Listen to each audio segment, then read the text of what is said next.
Okay. Bismillahirrahmanirrahim. Assalamualaikum warahmatullahi wabarakatuh. And a very good evening. So I hope that you are still in the good mood to learn about data mining.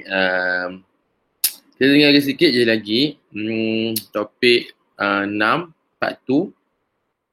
Topik 7, part 1, 2 dan juga topik 8. And I hope that by next week kita boleh settlekan semua. Okay, yang mana seperti yang kita semua sedia maklum, sebelum ayah itu saya dah bagi apa? Before ayah, setiap orang, bukan not setiap orang lah, siapa-siapa yang bertuah akan present untuk topik part 2, and then topik 7 part 1, topik 7 part 1, and also topik 7 part 2. Okay, and we will extend to the topic 8. Okay, so I hope that you are ready because now I will pick one seorang yang sangat bertuah untuk dia present dan juga yelah, jadi cikgu lah. Janganlah pula tiba-tiba left, ramai pula yang left Okay, so let's see. I think I would like to choose. Okay, yang mana yang before this dah pernah buat, okay lah, selamat lah. Yang before this belum buat. So I would like to choose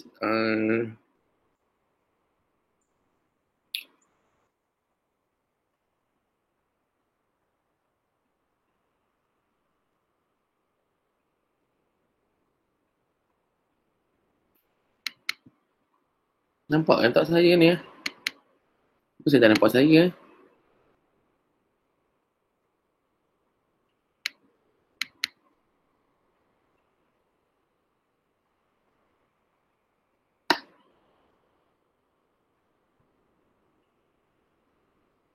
Saya kira left meeting pula dah. Okay, I would like to choose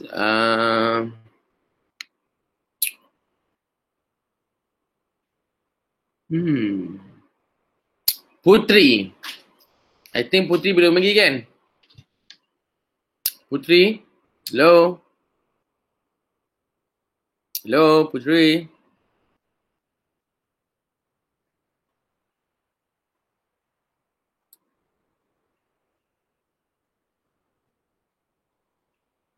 Putri?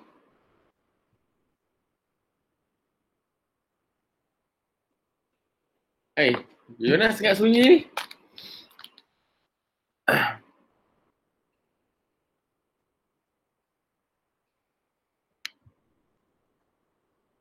Putri? No?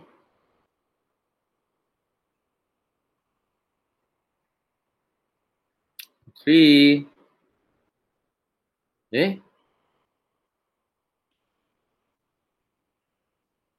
Line kot. Line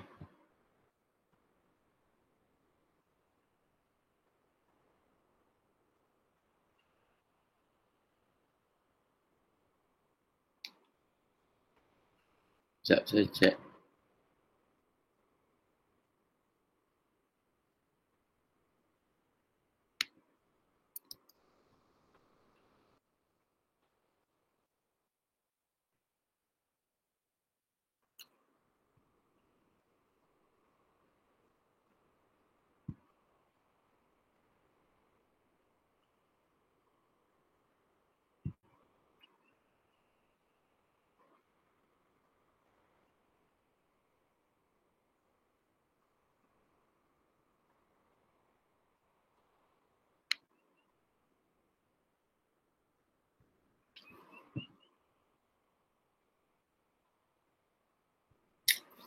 Okay, kalau Putri tak dapat because of line, kita cuba orang lain lah. Fahana Faris. Fahana Faris dah belum? Before this?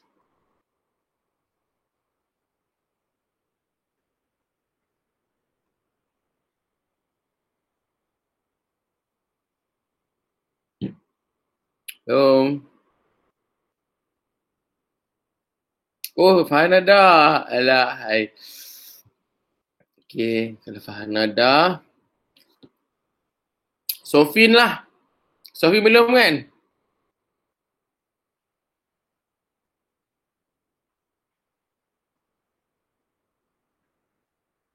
Sofin belum, Sofin belum. Saya ingat saya Sofin macam belum je.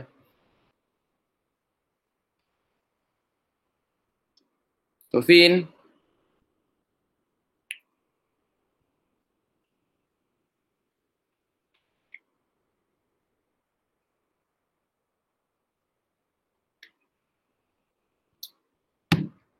Sofin.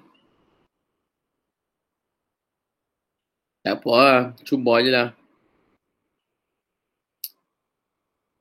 InsyaAllah. Boleh Sofin Okay. So the floor is yours. Kita dengar daripada Sofin.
Sofin mana?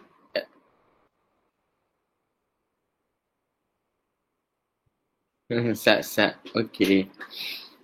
Mesti tengah setting hidung.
Hello?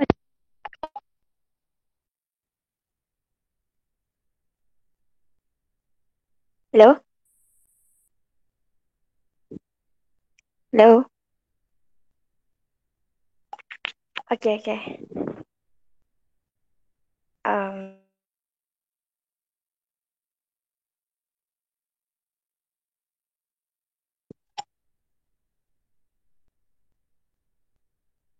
slide macam tak gerak je.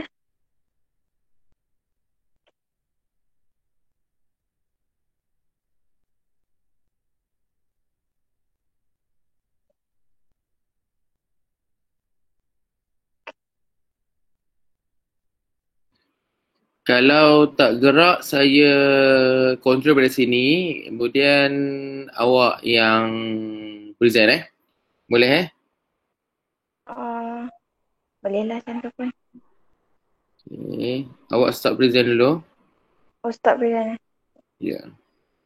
Ya dah. Eh.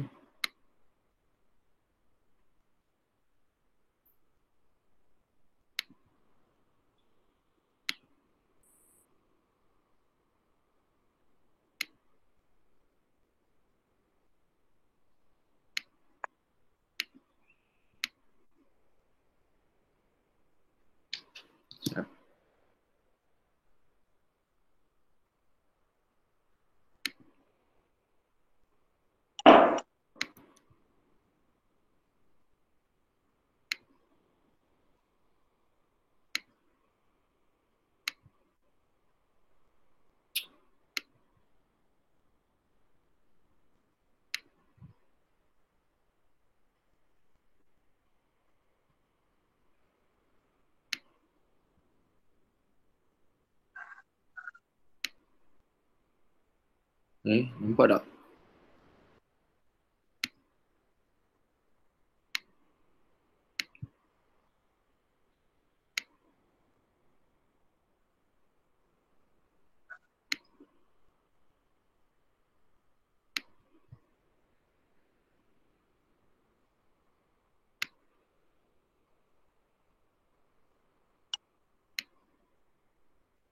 Tak boleh masuk ni.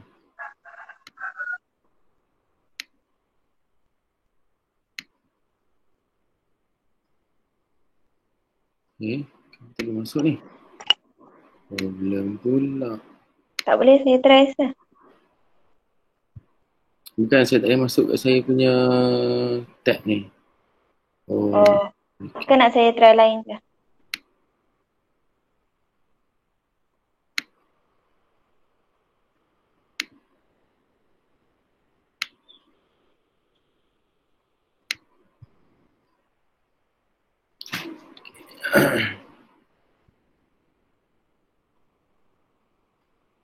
nampak tak?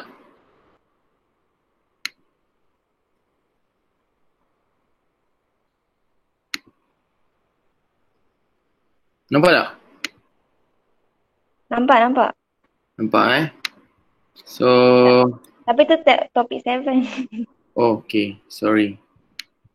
7 pula. Tapi 6. So, okay. Boleh Boleh, boleh. Okay. Alam.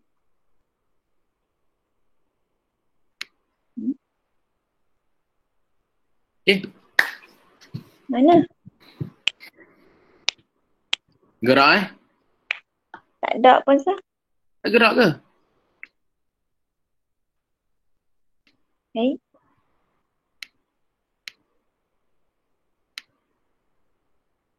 Sudah sah. Tak apalah. Saya present lah.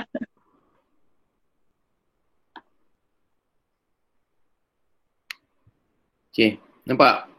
Okay. Nampak, nampak. Gerak Uh, gerak, gerak, gerak. Okay. Okay. Ya, Bismillahirrahmanirrahim. Assalamualaikum semua. Good morning. Okay, today we're gonna learn about chapter 6, cluster analysis, part 2. Okay, next slide.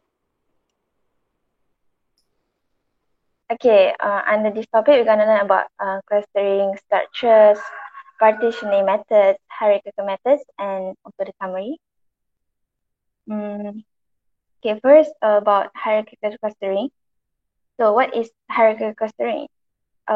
It is a method about to produce a set of nested clusters organized as a hierarchical tree. It can be visualized as a dendrogram, which is a tree-like diagram that records the sequences of merge or split. We can use distance matrix as clustering criteria, which this method does not require the number of clusters K as an input, but needs a termination condition. So there are steps in using the distance matrix. We measure distance between each of the required number of clusters. Okay, next. Okay, there are two main types of hierarchical clustering, which is agglomerative and divisive. Divisive. Okay, agglomerative said about how they start with the points as individual clusters, and at each step merge the closest pair of clusters until only one cluster or K cluster left. For divisive, it starts with one but all-inclusive cluster, and at each step split a cluster until each cluster contains a point, which is or there are K clusters. So macam tadi agglomerative tu tinggal satu je kan cluster. Yang ni dia kata dia nak kita macam mana? Kalau yang agglomerative tu dia nak kita merge to the closest pair of clusters. But divisive ni kita nak split each step tu sampai each cluster contain point. Okay, next point about hierarchical clustering is the traditional hierarchical algorithms use a similarity or distance matrix macam tadi kata dah, which we merge or split one cluster at a time. Next one. Okay, Agnes Monica, agglomerative nesting, short form. Okay, a little bit info about this is it is introduced by Kaufman and Rose in 1990. They implement in statistical package which uses the single link method and the similarity matrix. How we use this kind of method, we merge nodes that have the least dissimilarity. For example, minimum Euclidean distance, go on in a non-descending fashion. Virtually all nodes belong to the same cluster. Right? Okay. More information about agglomerative clustering algorithm. This kind of clustering technique is more popular than the other, which is divisive. Where basic algorithm is straightforward. Like first compute the proximity matrix. Let each data point be a cluster. Repeat, merge, update, until only single cluster remain. So key operation is the computation of the proximity of two clusters, which different approaches to defining the distance between clusters distinguish the different algorithms. So different approach give a different distance of clusters, we will distinguish the difference. The next is dendrogram. What is dendrograms? Dendrograms is some kind of like to show you how the clusters are merged. Kan, guna method ni kan dia merge kan. So it decomposes objects into several levels of nested partitioning or tree of cluster called dendrogram. A clustering of the data objects is obtained by cutting the dendrogram at the desired level. Then each connected component forms a cluster. Dia tengok kat figure tu kan, dia dah form cluster kan. Okay. Starting situation. start with cluster of individual point and approximity point. And approximity matrix. Ni belakangan tu approximity matrix. And ni point dia. Nanti tak habis lagi. Seterusnya. Intermediate situation. Pertengahan.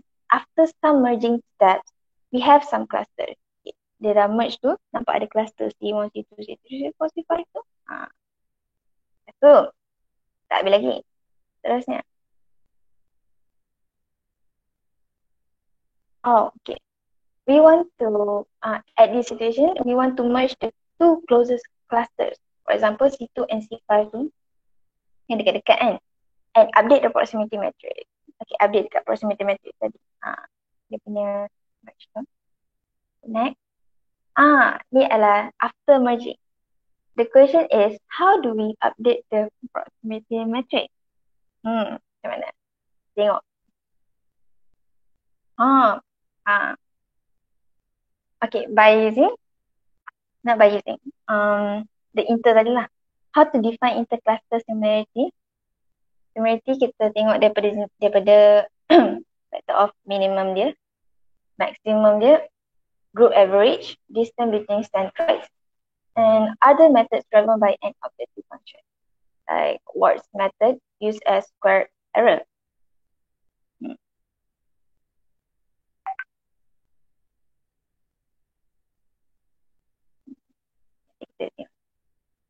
Okay.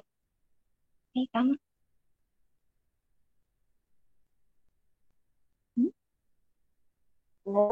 Dah sama tu dia match kan.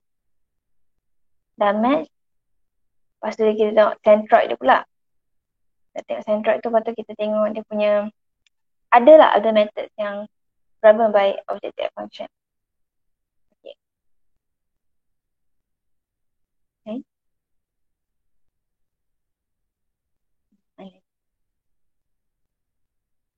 Mana? Okay. Okay. Okay.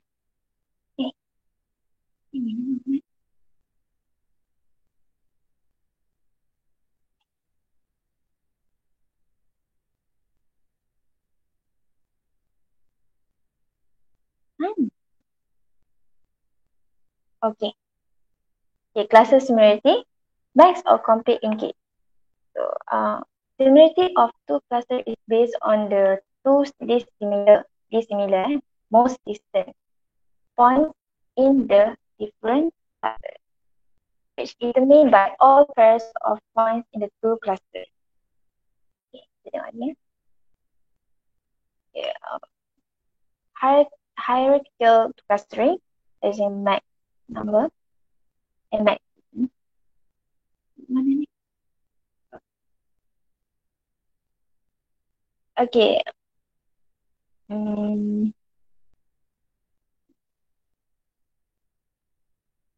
Okay.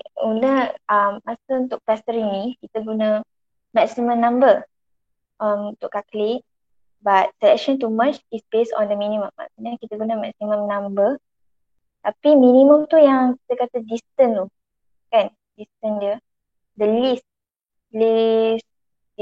least similar. Yeah, similar. But I think next. Okay, next. Step 1. Find the two shortest distance from the dissimilarity table to become the first two clusters. Okay.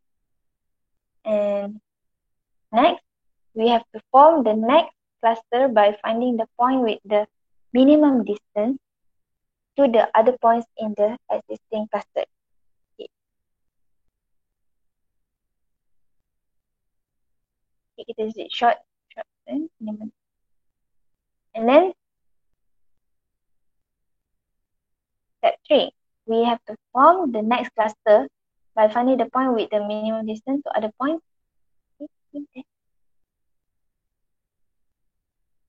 Okay, tadi kita dah find kan dia punya minimum distance. And then kita kena buat dendrogram dia. Kita baru boleh draw the dendrogram. Kita jumpa requirement yang kita nak kan. So, ada step is terminate. Kita terminate apa ni?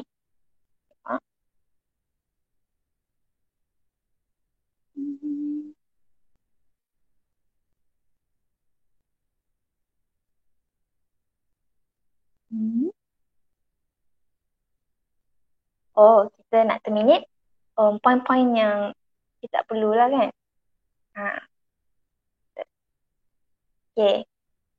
Next, step in hierarchical clustering is comparison.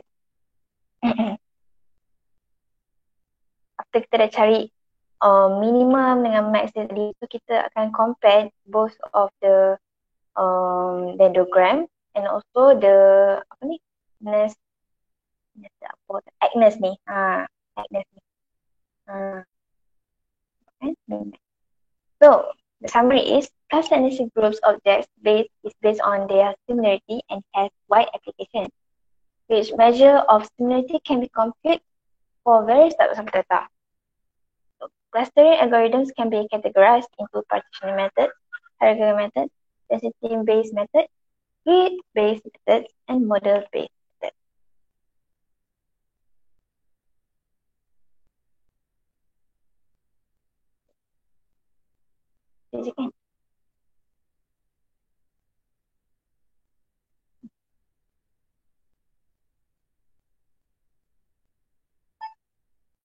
Okay, thanks Sofin.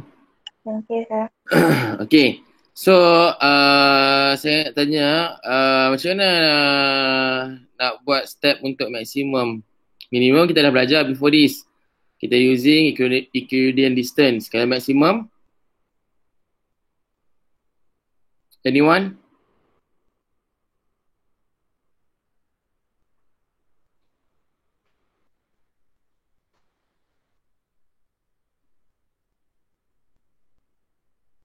Anyone know?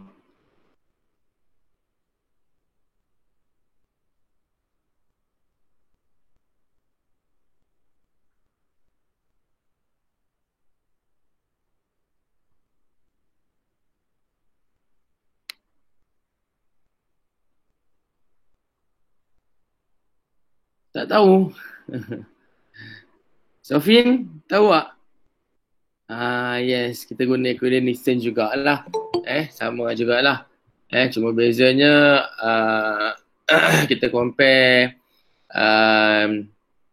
yang paling kita kata point yang paling besar, yang paling Distance. ya, distance yang paling hujung, distance yang paling hujung. Dan tapi kita still ambil minimum. Betul? Betul Sofin? Betul. Okay. So thank you Sofin. So let's move to the next chapter. Okay. So topic 7 part 1. Okay, untuk topic 7 part 1 ni saya minta syuhada. Syuhada lah Syuhada tak tinggi kan? Syuhada. Syuhada. Ada ke?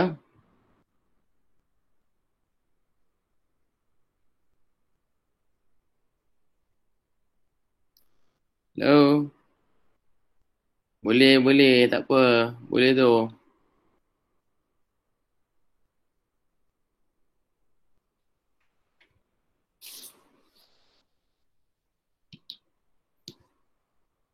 Kalau saya macam tadi pun tak apa. Saya present.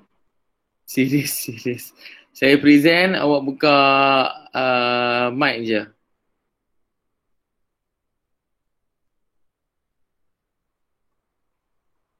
Boleh Syuhada?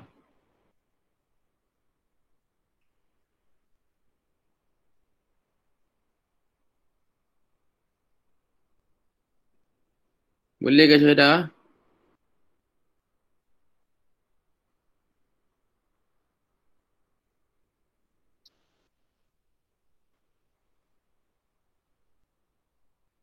Tak boleh pula. Aduh lahai. Siapa lagi yang tadi? Anissa dah belum? Anissa dah present ke belum?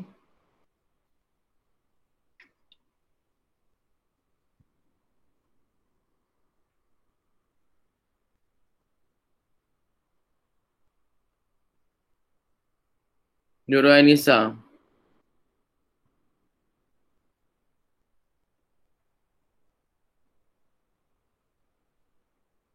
Hello.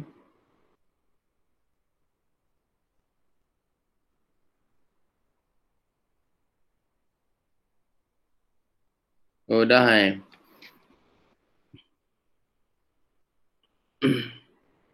Siapa lagi yang belum?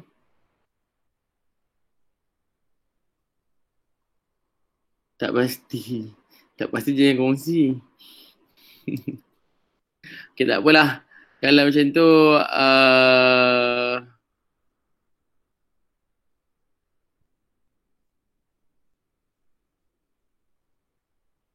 Syahira dah Suraya kot belum. Antara dua tu. Syahira dah, Suraya belum kan? Suraya mana Syahira? Syahira Suraya ini kembar tu kan? Oh, sudah tak sihat. Alamak, makan banyak sangat ni. Macam mana ni? Amat tak sihat ni. Okay, Fatin Zahra. Fatin Zahra nak present Okay, boleh. So, Fatin Zahra akan present sekali ke ataupun nak saya presentkan slide?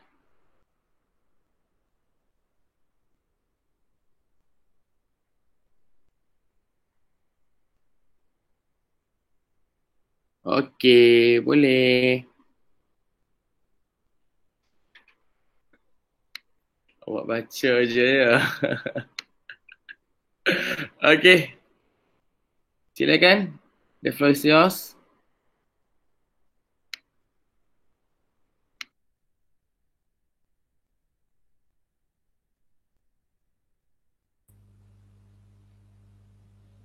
Tes dengar ke? Okay. Okay. Okay, Assalamualaikum. Selamat pagi. Okay. So chapter 7 pasal market basket analysis. Okay. Okay, next. Okay, objektif untuk market basket analysis ni dia sebenarnya earliest form of frequent item set mining. And then lepas tu kita nak understand the basic algorithm untuk cari frequent item set. Contohnya kita guna a priori algorithm. And then kita nak generate association rule daripada frequent item set. And lastly kita nak review FP growth algorithm without candidate generation. Okay, selalunya rule ni kita guna untuk marketing.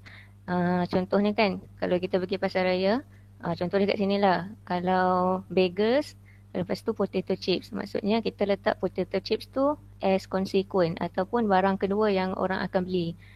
So contoh, maksudnya dekat sini, potato chips as consequent tu, it can be used to determine what should be done to boost the potato chip sales. Lepas tu kita letak bagels in the antecedent. Maksudnya it can be used to see which products would be affected if the store discontinue selling bagels. Maksudnya kalau kedai tu dah tak jual bagels tu, apa akan jadi dekat barang-barang lain. Okay.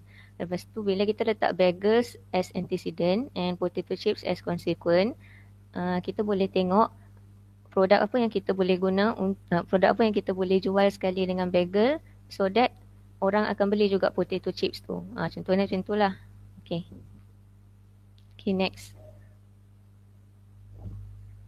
Okay, so macam tadi cakap rule ni orang guna untuk supermarket shelf management to identify the items that are bought together by sufficiently many customers. So approach dia, kita akan process the point of sale data collected with barcode scanners to find the dependency among items. So classic rule dia paling senang contoh dia bagi kat situ, kalau customer tu beli diaper dengan milk, then dia mesti akan beli beer juga. Okay, next. Okay, so what is association mining? Association rule mining to find frequent patterns, associations, correlations or causal structures among sets of items or objects in transaction database, relational database and other information repository. So frequent pattern tu is a pattern or set of items that occurs frequently in a database. Maksudnya dalam satu database tu frequent pattern ni satu pattern yang berulang banyak kali. Okay. Okay, so what is the motivation to find regularities in data? What products were often purchased together? So macam contoh tadi, beer and diapers. Then what are the subsequent purchase after buying a PC? What kinds of DNA are sensitive to this new drug? And can we automatically classify web documents? Ni examples of finding regularities in a data lah. Okay. Okay, next. Okay, so foundation for many essential data mining tasks. First is association, correlation and causality. Second is sequential patterns, temporal or cyclic association, partial periodicity, spatial and multimedia association. And third is associative classification, cluster analysis, iceberg cube, fascicles.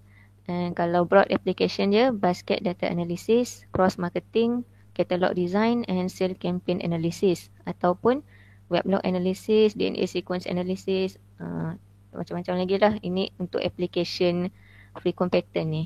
Okay, next. Okay, so market basket analysis, it is the earliest form of frequent FIM tu.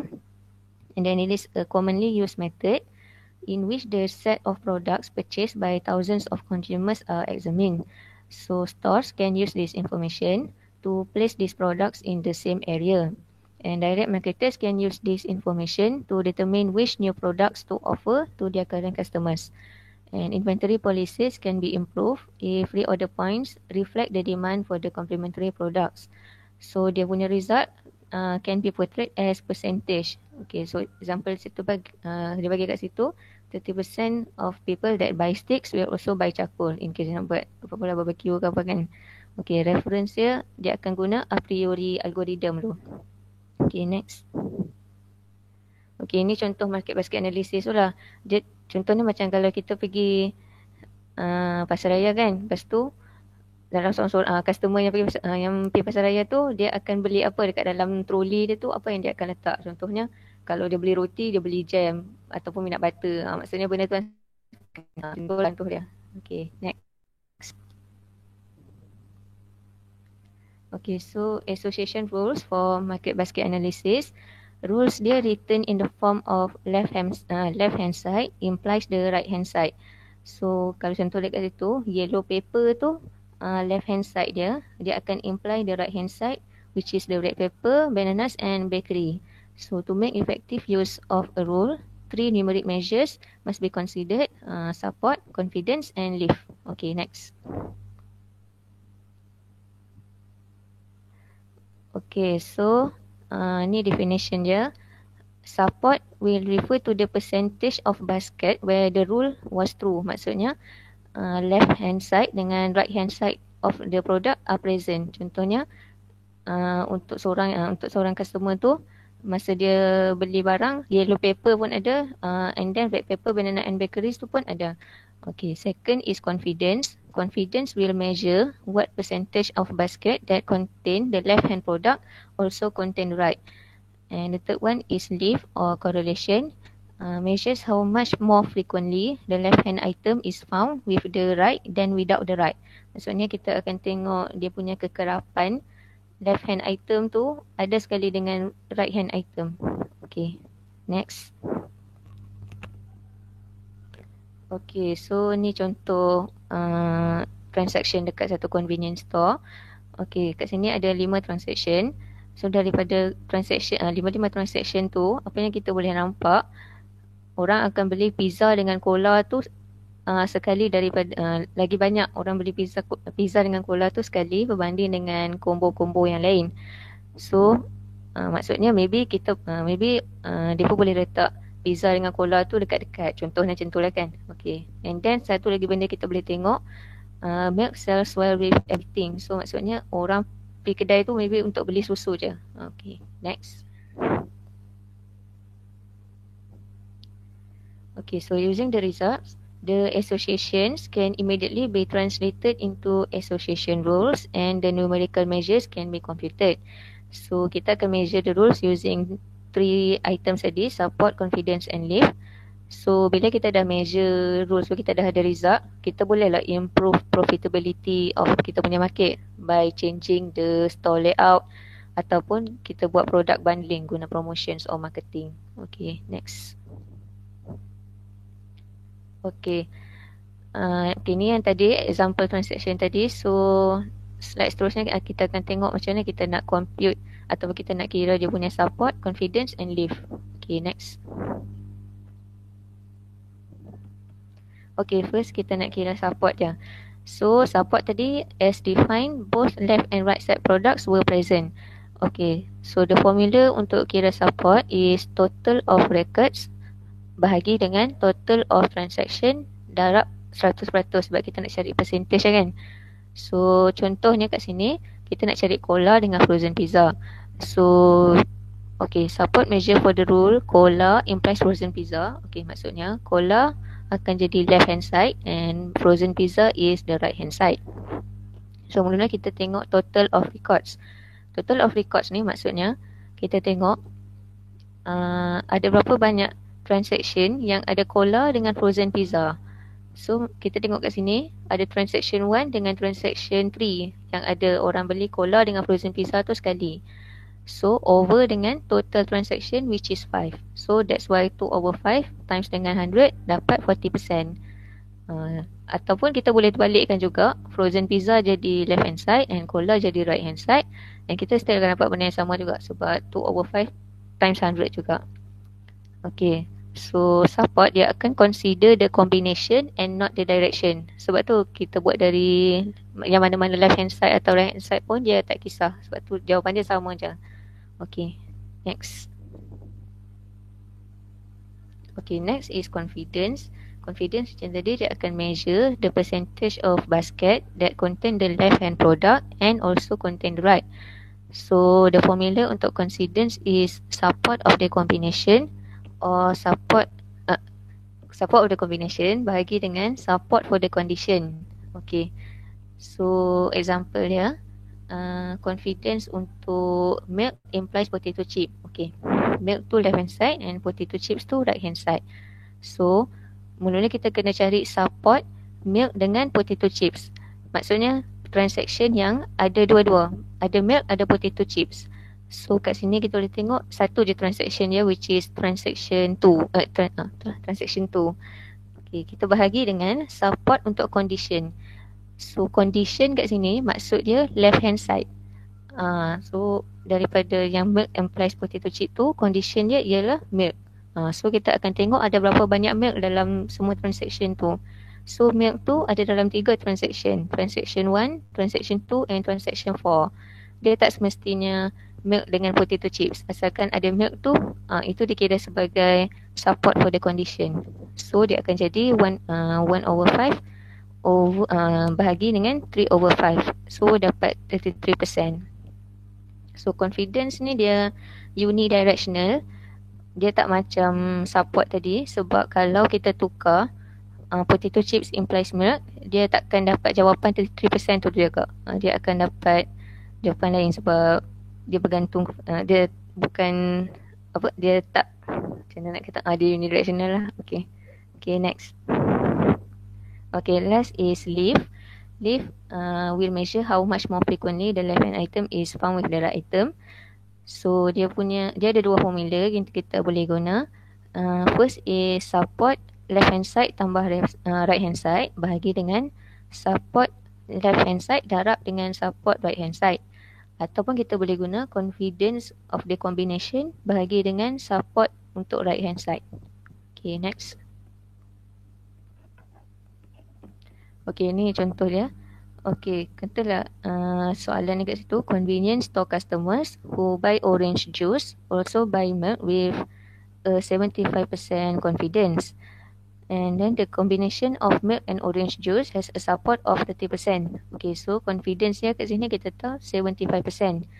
And dia punya support untuk combination is 30%. Untuk dia kata say the convenience store customers buy milk 90% of the time. So 90% tu support untuk milk. Okay, assumption that 40% of the customers buy orange juice. So leave for rule orange juice implies milk. Okay, orange juice jadi left hand side and milk jadi right hand side. So guna formula tadi yang yang kat bawah tu. Okay, support untuk orange juice and milk bagi dengan support untuk orange juice darab dengan support milk. So kat atas tu dah bagi support untuk orange juice and milk yang 30% tu, yang combination tu. Okay, kita divide dengan support untuk orange juice which is 40% and darab dengan support yang milk 90%. So kita akan dapat 0.83. Ataupun kita boleh guna formula yang satu lagi yang confidence tu, sebab kita tahu juga confidence kan yang 75 tu. Okay, next. Okay, so computing measures of association. So any rule with a leaf less than 1 does not indicate a cross-selling opportunity, no matter how high its support and confidence, because it actually has less ability to predict a purchase than does random chance. So kita akan change the rule untuk tak bagi dia jadi less than 1. Kita akan tukar rule dia jadi orange juice does not imply milk. Tadi kan kita letak orange juice implies milk. Okay, so kalau kata dia less than 1, macam tadi 0.83 je. So kita akan tukar rule dia jadi orange juice does not imply milk. Okay, so dia akan ada 25% confidence lah, sebab tadi confidence dia 75% untuk imply. So kita tolak dengan 100% tadi. So dapatlah 25%. So purchase of orange juice without milk has a support of 10%, sebab kita tolak dengan 90% tadi. So okay, katalah kita dah tukar leaf dia kepada confidence, orange juice and not milk bahagi dengan support untuk milk. So kita akan dapat 0.25 bahagi dengan 0.1 which is 2.5. So kita boleh tengok kat sini dia punya nilai leaf tu dah lebih dari 1. So maksudnya itu lagi cantik lah orang panggil dia punya value. Okay, next. Okay, ni untuk maklumat tambahan. Okay, next. Okay, so limitations untuk market basket analysis. A large number of real transactions are needed to do an effective basket analysis, but the data's accuracy is compromised if all the products do not occur with similar frequency. And then the analysis can sometimes capture results that were due to the success of previous marketing campaigns and not natural tendencies of customer. And also there is difficulty determining the correct number of items for consideration. Okay, next. Okay, so ni basic concept, frequent patterns and association rules. So ini ada beberapa terms yang kita akan guna. Item set is a set of one or more items. For example, K item set X. And then D, which D maksudnya task relevant data or a set of database transactions. Transaction kita akan label dengan T, which is a set of items. And then absolute support or support count of X is the frequency or occurrence of an item set X. And item set X is frequent if the support of X is no less than the mean support threshold. So kita selalunya akan tetapkan minimum support dia. Contohnya kita letak minimum support dia 2. So maksudnya yang kurang daripada 2 tu kita akan kira sebagai tak frequent lah item set tu. Okay, so N is the number of items which is R equals to K. Okay, next.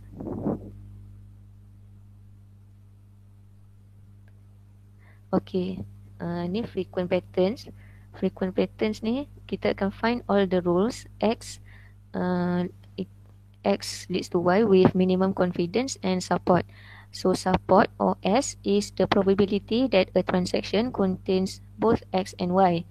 Confidence or C is a conditional probability that a transaction having X also contains Y. So beza support dengan confidence ni, support tu dua-dua produk tu mesti ada X dengan Y tu mesti ada sekali. Kalau confidence tu dia conditional, maksudnya transaction yang ada X mungkin ada Y juga. Okay, so association rules dia. Okay, contohnya kat sini, let minimum support equals to 50% and minimum confidence equal to 50%. So kita nak tengok A dengan C. So kat sini kita nampak ada dua transaction yang ada A dengan C, which is transaction 10 dengan 20. So dia punya tu 50%. Okay. And then kalau kita nak tengok yang C dengan A pun kita balikkan 50% juga. Okay, next. Okay. Okay, ni dia punya step by step untuk mining association. Okay, step 1 tadi kita dah tetapkan dia punya minimum support dengan minimum confidence to be 50%. Okay, so daripada transaction, setiap transaction yang kita ada tu, kita cuba tengok dia punya frequent pattern. Okay, kita tengok kita ada items yang frequent which is A, B and C. D, E, F kita tak kira sebagai frequent sebab dia cuma sekali untuk setiap transaction which is only 25%. Kita nak minimum support 50%. So kita akan ambil yang ada 2 dan ke atas items ya. So contoh kita tengok kat sini, A dia berulang 3 kali dalam 3 transaction. So dia dah 75%. And B, C dia ada 2 kali dalam transaction tu, so 50%. And then also kita tengok AC ada 2 transaction yang AC tu duduk sekali, so itu pun dikira sebagai 50%. Okay, step 2. Okay, kita tengok kalau kita nak letak rule dia AC, so kita akan kira support dia dulu. So support tadi dia punya formula support untuk combination A and C. Support untuk combination A and C ada 2. So 2 bahagi dengan total frequent pattern tu ada 4. So dapat 50%. Tu macam mana kita nak kira je lah. Okay, kalau confidence pula support A and C over dengan support A. So support A and C tadi 2, lepas tu support A ada 3 kan. So dapat 2 over 3. So 66.6%. Okay, next. Okay, ni untuk searching for frequent item sets. So the idea is use the properties of the support to organize the search for all frequent item sets, especially the a priori property. So since these properties relate the support of an item set to the support of its subsets and supersets, it is reasonable to organize the search based on the structure of the partially ordered set. So nama diagram yang kita akan guna ni is Hays diagram. Okay, setakat ni faham ke? Sorry tak tanya. Okay ke semua?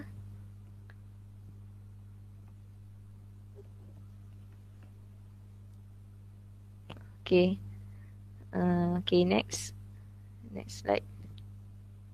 Okay, so Hays diagrams ni dengan frequent item set. So Hays diagrams ni kita boleh guna dia untuk kita cari frequent item sets. So contohnya dekat sini yang biru-biru tu, yang biru tu dia akan jadi frequent item sets lah. Kalau yang putih tu maksud dia infrequent item sets. Okay, next. Okay, next. Okay, so a priori. Okay, a priori. Okay. Any subset of a frequent item set must be frequent. So if beer, diaper and nuts is frequent, so is beer and diaper. Maksudnya dalam satu-satu subset tu dua benda dalam tu mesti frequent juga. So every transaction having beer, diaper and nuts also contains beer and diaper. So a priori pruning principle, if there is any item set which is infrequent, its superset should not be generated or tested. Okay, method dia, first kita akan scan the database once to get frequent one item set, and then kita akan generate the length candidate item set from length k frequent item sets, and then kita akan test the candidates against the database and terminate when there is no frequent or candidate set that can be generated. So the performance studies show its efficiency and scalability. Okay, next. Okay, ni step by step. So first, okay, step 1, mining frequent item sets. So kita akan guna pseudocode, which is a brute force approach that travels all possible item sets, determines their support and discards infrequent item sets is usually invisible. So the number of possible item sets grow exponentially with the number of items. For example, a typical supermarket offers tens of thousands of different products. So a priori property, no superset of an infrequent item set can be frequent. Contohnya downward closure, breadth first search and support value.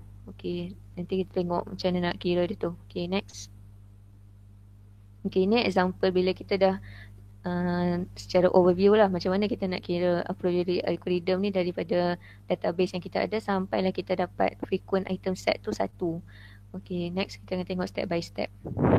Okay, ni pun example dia macam ni tadi daripada first scan. Okay, prune infrequent item set which is less than the minimum support, sebab kita letak minimum support dia 2 kan, by checking the occurrence of the item set in TDB. So kita ada satu database tu yang kita ada 4 ID and ada items untuk setiap tu. Macam tadi juga yang first kita buat tu, kita first scan tu kita akan tengok yang mana items yang frequent. So kita letak minimum support dia 2. So kita tengok D cuma ada dalam satu transaction, which means less than our minimum support. So kita akan remove D tu. So ini first scan. Daripada result untuk first scan tu, kita cuma ada A, B, C dengan E, which is yang frequent lah, sebab ada 2 and above. Okay, next. Okay, and then kita dah ada A, B, C and E. So kita akan cuba pula, kita akan buat item set daripada 4 items tu. Maksudnya A dengan B, A dengan C, A dengan E and so on lah. Okay, so kita ada 6 item set kat situ and then baru kita buat second scan. So second scan, kita tengok daripada data, kita compare dengan database tadi tu, kita tengok berapa banyak transaction yang ada semua tu. Okay, contohnya AB. AB cuma ada satu transaction which is TID 30 yang jadi sekali je. And then AE also happen only once. Which is TID 30 juga. So dia kurang daripada minimum support yang kita nak, which is 2. So kita akan remove AB dengan AE punya item set. So bila result of the second scan, kita cuma tinggal dengan item set AC, BC, BE and CE. Okay, next. Okay, and then kita dah ada 2 item set. So kita akan buat pula untuk 3 item set. So 3 item set. Okay, sebenarnya kita akan buat yang tepi ni lah, candidate generation for 3 item set tu. So ABC from AC and BC kita buat banyak sebenarnya, tapi bila kita compare dengan database yang tadi yang original kita punya database tu, ACBE from ACBE tu kita akan remove. So yang ni pun sama je step dia macam tadi, kita tengok yang mana less than 1 tu daripada database, kita akan remove sampailah kita punya third scan tu tinggal BCE punya item set, sebab dia punya minimum support dia tu. Maksudnya item set yang lain tu kurang daripada minimum support yang kita nak lah. So kita akan remove je. Okay, next. Okay, boleh faham tak a priori tu? Basically dia macam yang mana kurang daripada minimum support kita tu, kita akan remove. Kita tak mahu kira yang infrequent tu. Okay tak?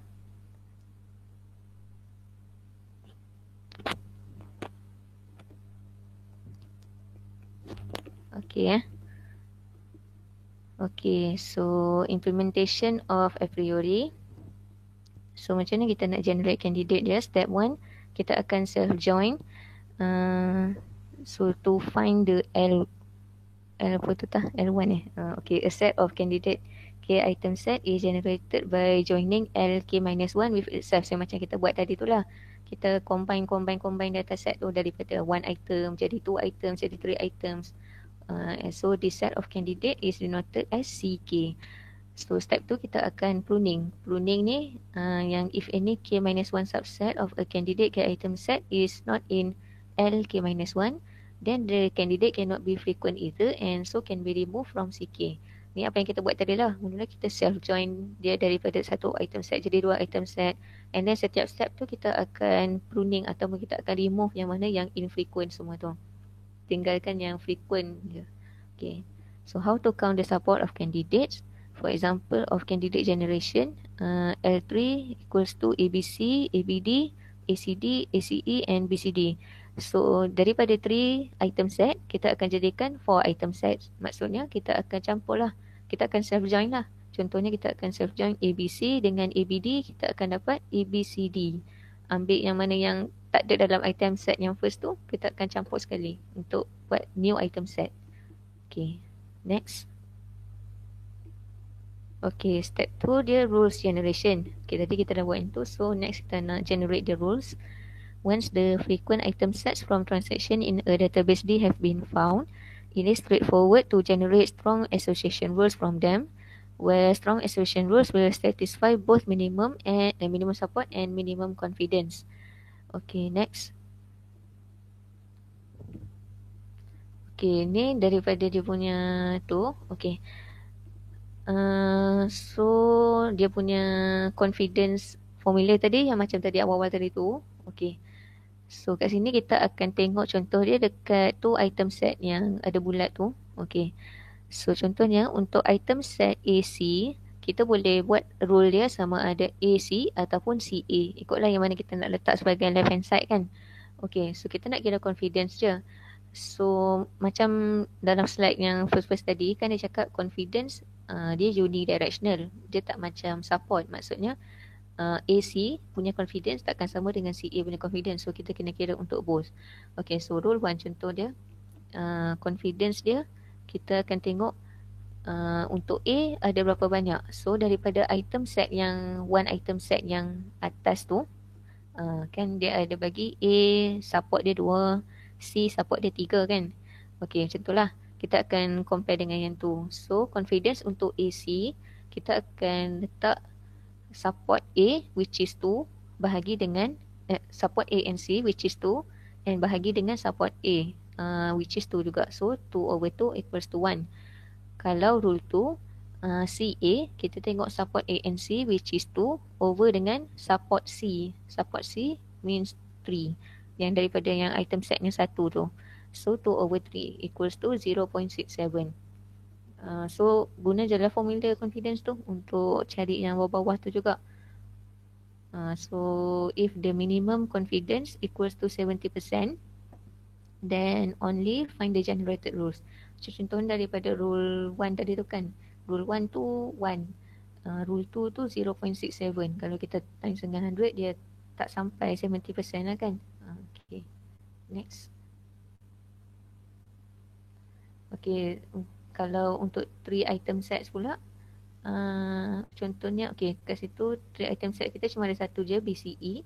Tapi daripada BCE tu kita boleh buat macam-macam kan. BCE, kita boleh buat CBE, kita boleh buat ECB. Okay, so contoh yang first tu untuk BCE. Okay, untuk BCE sekejap macam printing kot. Okay, contoh ni lah rule for BCE tu kan. Okay, kan tadi dia punya confidence punya formula, mula-mula kita kena cari support untuk BCE over dengan support untuk B. Okay, so support untuk BCE is 2 daripada yang item set yang BCE yang bulat bawah tu kan.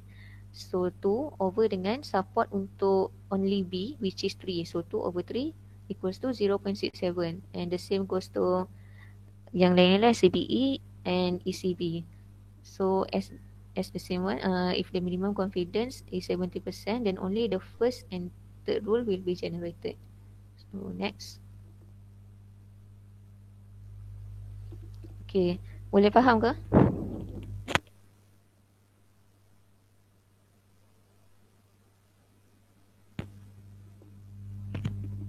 Sebenarnya benda tu macam berulang-ulang je, macam cari confidence, cari support, guna formula support dengan confidence tu, and then kita remove yang mana yang infrequent and tukar-tukar je huruf-huruf dia punya kedudukan, item situ punya kedudukan.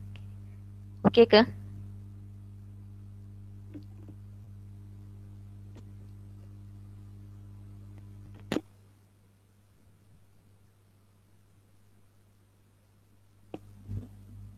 Okay Okay. Okay. Improving the efficiency of query. So macam mana kita nak improve dia punya efficiency? So why do we count the support of candidates a problem? Because the total number of candidates can be very huge and one transaction may contain many candidates. So kita akan guna 4 methods ni, which is hash based technique, transaction reduction, partitioning and sampling. So next. Okay, further improvement yang kita boleh guna untuk a priori method, major computational challenges by multiple scans of transaction database, huge number of candidates and tedious workload of support counting for candidates. So ini dia punya challenges lah untuk a priori method ni. So macam mana kita nak improve? Kita boleh reduce pass of transaction database scan, shrink the number of candidates ataupun facilitate support counting of candidates. Next. Okay. So partition method, kita akan scan the database only twice. So any item set that is potentially frequent in database must be frequent in at least one of the partitions of database. So kita akan scan 2 kali. Scan yang first tu, kita akan partition the database and find local frequent patterns. A local frequent item set may or may not be frequent with respect to the entire database. And scan yang kedua, kita akan consolidate the global frequent patterns. The collection of frequent item sets from all partitions will form the global candidate item sets with respect to D. Okay, next. Okay, ni contoh yang tadi tu yang kita akan scan database only twice tu. Okay, next. Okay, kita juga boleh guna sampling untuk frequent patterns. So, cara dia, kita akan select a sample of original database. Kita akan mine frequent patterns within sample using a priori algorithm. Yang ni kita scan database only once to kita akan scan database yang first time tu untuk verify frequent item sets found in a sample. Only borders of closure of frequent patterns are checked. For example, dia bagi situ kita akan check ABCD instead of AB, AC. Kita akan check yang banyak tu terus. And then kita akan scan the database lagi sekali to find missed frequent patterns. Okay, next. Okay. Then use a lower support threshold than minimum support to find the frequent item sets local to the support. Compute the actual frequencies of each item set in the rest of the database. So if LS actually contains all of the frequent item sets in the database, then only one scan of database is required. Otherwise, a second pass can be done in order to find the frequent item sets that were missed in the first pass. So kalau sekali tu dah memadai, so tak payah buat dalam yang second tu. Tapi kalau kita buat yang second tu, kita boleh tengok lah kalau ada item set yang kita terlepas pandang daripada yang first tu. So the sampling approach is especially beneficial when efficiency is of utmost importance. Okay, next. Okay, type of frequent item sets. So kat dalam tu ada maximal versus closed item sets. Okay, a long pattern contains a combinatorial number of sub-patterns. So contohnya kat situ, okay, maximal, okay. Beza maximal dengan closed ni, maximal frequent item sets, dia tak ada immediate no immediate superset is frequent. Kalau closed item sets, no immediate superset has the same count. So stores not only frequent information but exact counts. Okay, next. Okay, ni contoh dia lagi. Frequent item set, any frequent item set, support is higher than the minimal support. Kalau closed item set, frequent item set is called closed if no superset has the same support, and then maximal frequent item set, frequent item set is called maximal if no superset is frequent. Okay, kita boleh tengoklah contoh tu. Okay, next. Okay, next. Okay, interestingness measure ataupun correlation tadi yang leaf tu. So, kadang-kadang leaf tu apa yang kita imply tu dia boleh jadi misleading. Contohnya, play basketball leads to eat cereal. 40% is misleading sebab the overall percentage of students eating cereal is 75%, which is more than 66.7% daripada implication yang atas tu. So bila kita cakap play basketball leads to not eat cereal is more accurate although with lower support and confidence. Okay, so measure of dependent or correlated events kita akan panggil leaf. So dia punya formula tu dekat situ. Okay, senang kita tengok contoh dia. Okay, daripada table yang kat tepi tu, okay, kita akan letak leaf BC. Leaf BC ni maksudnya play basketball dengan eat cereal. Yang bawah tu leaf B negative C, play basketball does not eat cereal. Okay, contohnya yang untuk yang first tu, play basketball eat cereal. Okay, daripada formula tu PA which is 2000, kita ambil yang basketball dengan cereal yang 2000 tu bahagi dengan 5000 which is total number of events tu.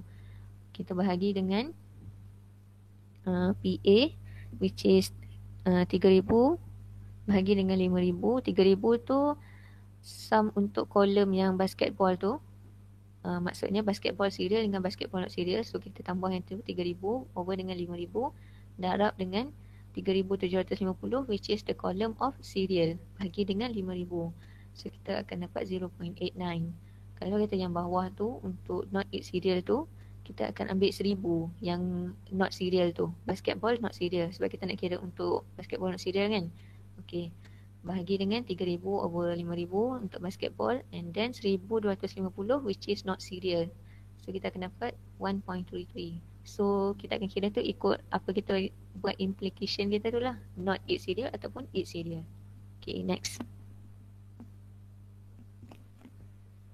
Okay, so Alif and X quite good measures of correlation. Okay, buy walnuts lead to buy milk is misleading if 85% of customers buy milk. Sebab yang dalam tu 80% tu lagi kurang daripada 85% yang sepatutnya customer buy milk tu.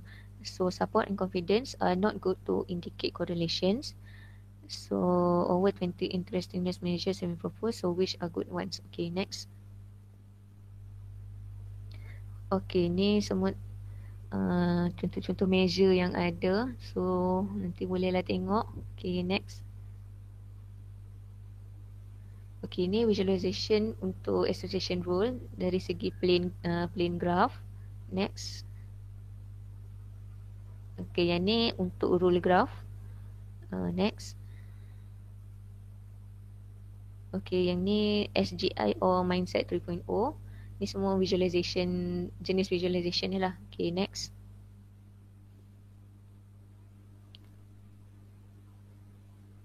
Okay, so application. Application ni kita selalu guna untuk buying patterns lah macam tadi untuk marketing kan. So basket tu equals to sets of products someone bought in one trip to the store, and items tu equals to product macam contoh sebelum ni kan. So real market basket, chain stores keep TV ni apa tak of data about what customers buy together. So dia akan tell how typical customer navigate the store and lets them position tempting items. Ni contohnya macam kalau kita pergi pasar raya kan, yang makanan yang budak-budak macam Kinder Joy semua tu duduk kat kaunter kan, gitulah contohnya. Lepas tu suggest tie-in tricks, for example run sale on diapers and raise the price of beer. So high support is needed or no profit, and Amazon's people who bought X also bought Y. Contoh dia kat situ. Okay, next. Okay, other applications include document classification and Rux effect. So basket untuk document classification, documents containing those sentences, and items equals to the sentences. So items that appear together too often could represent plagiarism. So notice items do not have to be in the basket. And drug effect, basket dia akan jadi patient, items dia drugs and side effects. Has been used to detect combination of drugs that result in particular side effects but requires extension, which means absence of an item needs to be observed as well as presence.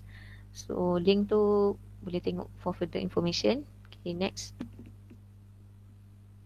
Okay, next application is census data. So census data ni untuk government lah. Dia akan plan efficient public service and public business. So this application of association rule mining and data mining has immense potential in supporting sound public policy, and bringing forth an efficient functioning of a democratic society. Okay, next. Okay, so summary, extraction rule mining ni dia akan find frequent patterns, association and correlation among sets of items or objects in database.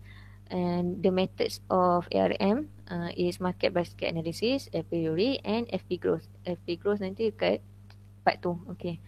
So mining frequent item sets and row generation. So kita akan measure three items which are support, confidence and correlation or leaf.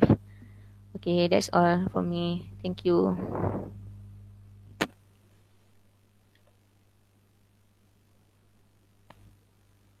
Okay, thank you Fatin. Fatin kan?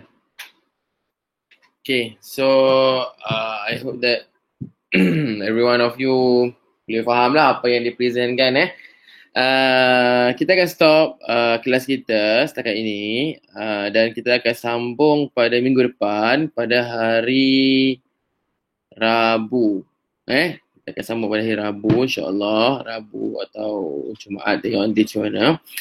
I will inform you later. Okay. And then please get ready for topic 7 part 2 and also topic 8. And then kita dah boleh recap. Yang penting sekarang ni kita nak settlekan yang ni dulu. Okay, after kita dah settle yang ni nanti, kita akan masuk dalam lab balik. Sebab lab ada lagi dua chapter lagi yang tak habis sebenarnya. Yang saya dah habiskan untuk awak settlekan awak punya final project. So final project dah boleh start. Saya rasa saya dah ni final project dah boleh start. Okay. So biasa tu saya settlekan lab dulu supaya awak boleh settlekan final project awak. Okay. And then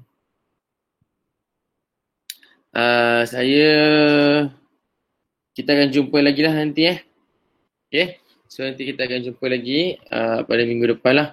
Okay. Stay safe and make sure awak ready untuk minggu depan. Ada lagi 2 orang lah yang akan present. Boleh Okay. Ada apa-apa setakat ni nak tanya? Sebelum saya end up our class, sebelum saya ada kelas apa ni?